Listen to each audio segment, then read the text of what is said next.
there is a conversation around the public humanities that must be had right now. And it's happening in MLA and is happening in the editorial board and around PMLA. And I think it's an important conversation to be having. That conversation has led to both fellowship opportunities and institutional opportunities and even journal spaces. I think of my colleague Sharon Marcus, who founded Public Books.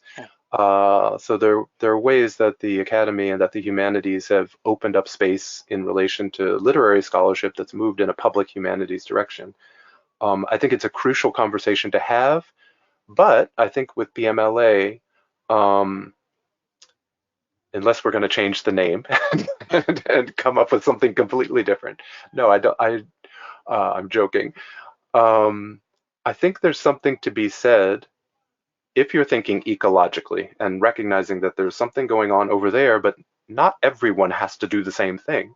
There's something to be said for the knowledge of the guild, for the professional conversation that we have and that we sponsor and that I think PMLA does well and has a history of doing well.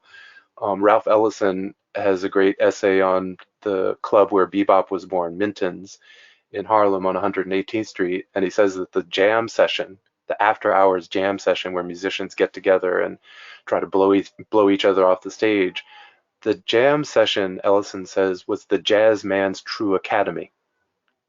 In the history of the music, before Berklee School of Music, I mean, before Mannes, before Manhattan School of Music, before jazz came into the university, came into institutions of higher education, where you learned to play was in these after-hour sessions. It was an institutional space, and it was, in that sense, a space of the transmission of guild knowledge, that insider knowledge in terms of the practitioners of the field. And that's what PMLA does well. And I do think that's important to hold on to rather than presuming too quickly that public humanities, that conversation means that everyone has to invest in a bid for publicity, for greater for greater numbers in the simplest sense. It's not, to me, it's not that simple.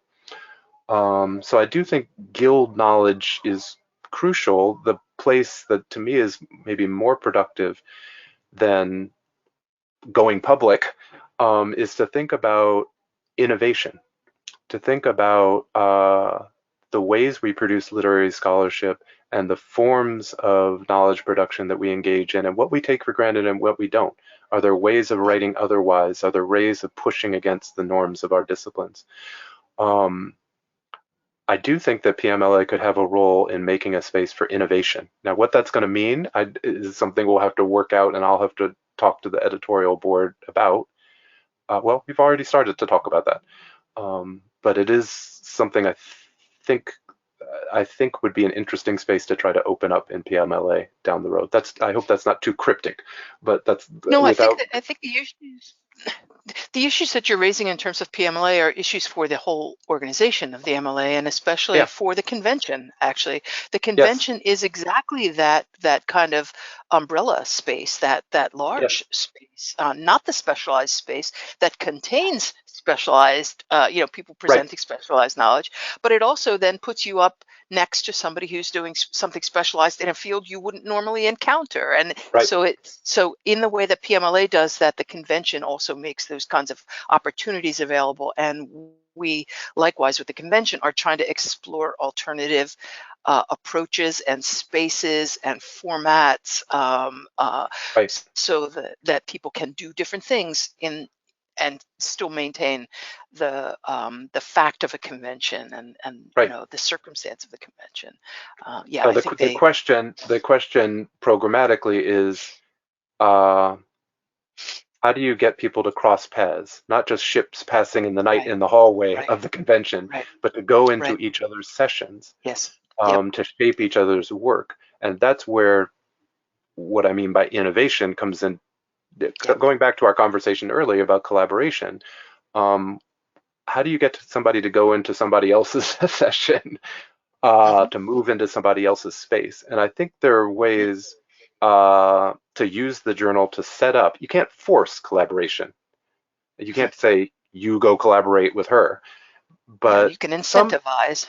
sometimes you can incentivize, and with the right partners, sometimes very interesting things happen. So that's one way a journal can actually be productive, is in putting, and I mean something more than just having a conversation. I mean trying to think about knowledge production and what we do as scholars, maybe writing together